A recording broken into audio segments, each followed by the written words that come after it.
Life of Pi begins with the soft, reflective voice of Pi Patel, now an adult, living quietly in Canada. A writer has come to interview him after hearing that Pi's life contains a story that could make you believe in God. Pi, gentle and warm, begins to narrate the experiences that shaped his life, taking the writer back to his childhood in Pondicherry, India. Pi was born Piscine Molitor Patel, named after a French swimming pool. As a boy, he was curious, intelligent, and spiritually hungry. Unlike most children, Pi was drawn to questions of faith early on. He embraced Hinduism from his family, Christianity from a compassionate priest, and Islam from a gentle baker. Pi did not see religion as a choice of one over another, rather, he believed all paths lead to the same truth. This caused humorous conflict in his family, especially his rational, strict father, Santosh Patel, who ran the Pondicherry Zoo. His father believed in the tangible world, science, facts, and reason, while Pi saw the world through wonder. The zoo was Pi's playground, full of exotic animals he loved to observe: zebras, orangutans, hyenas, and most importantly, the magnificent Bengal tiger named Richard Parker. As a child, Pi thought Richard Parker was a friend waiting to be touched. His father harshly corrected that illusion by forcing Pi and his brother to watch the tiger brutally kill a goat. That moment changed Pi's understanding forever. Richard Parker was not a pet, he was raw, wild, and deadly.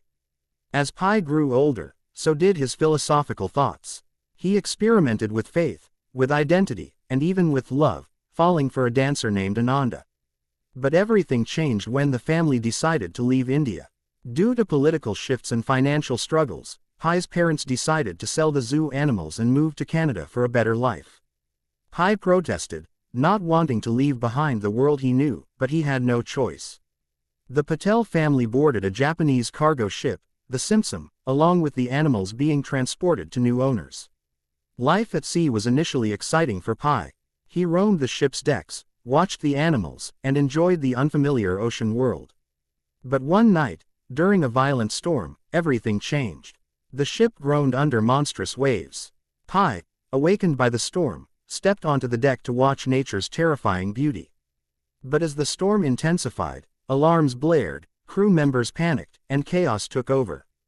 Before Pi could understand what was happening, the ship began to sink. Water flooded through doors and corridors.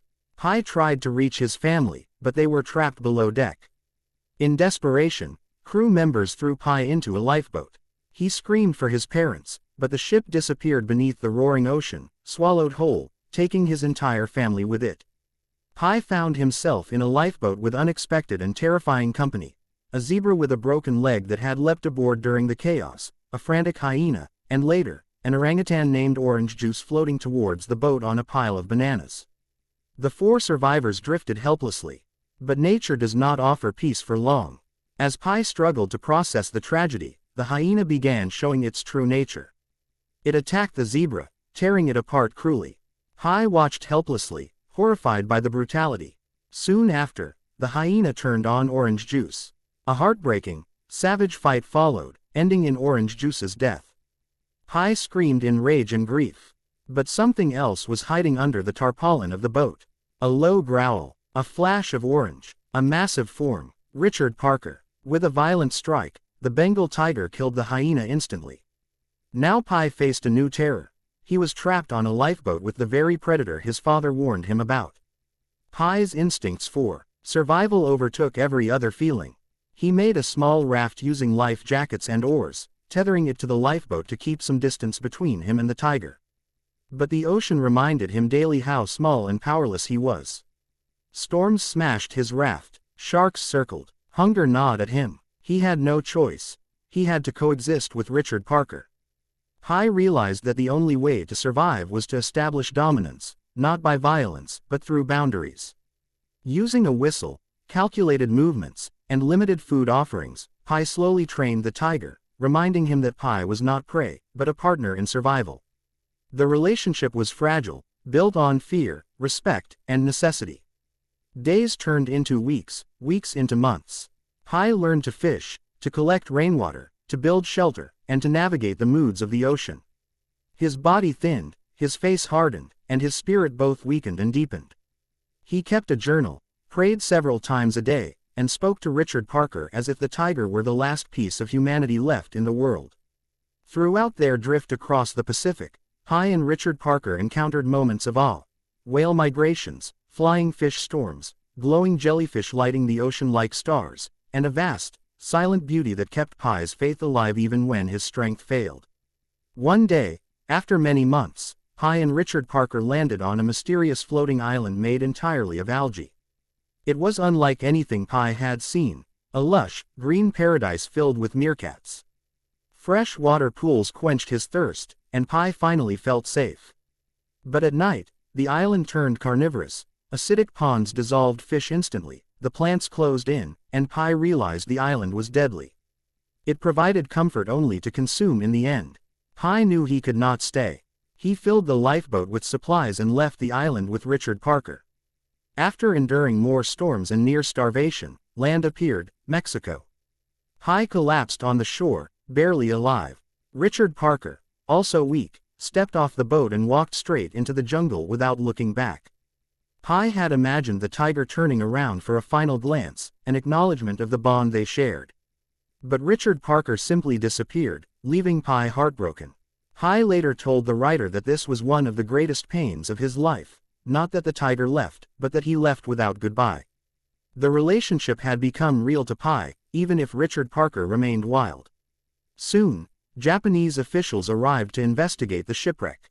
They questioned Pi, hoping to understand why the Simpson sank. When Pi told them the story of the tiger and the lifeboat, they refused to believe him. They demanded a more realistic version. Pi then offered an alternative story, dark, harsh, and disturbingly human. In this version, instead of animals, the survivors were humans, a sailor, Pi's mother, and the ship's cook. The sailor was injured like the zebra, the cook was cruel and selfish like the hyena and eventually killed the sailor. Pi's mother confronted the cook, leading to her own murder. And Pi, driven by rage and survival instinct, killed the cook. This version mirrored the first story exactly in emotional structure, but without animals. The officials were left speechless. Which story was true? Pi asked them one simple question: which story do you prefer? The officials chose the story with the tiger, because it was beautiful, symbolic, and full of wonder. Pi smiled gently, as if that answer told them everything they needed to know. Back in the present, the writer realizes that Pi's story is not only about survival, it is about faith, belief, and the human need to find meaning, even in suffering. Whether the tiger existed or not no longer mattered. What mattered was the truth hidden within the metaphor. That Richard Parker represented something wild inside Pi, something primal that helped him survive, something he lost when he reached the shore.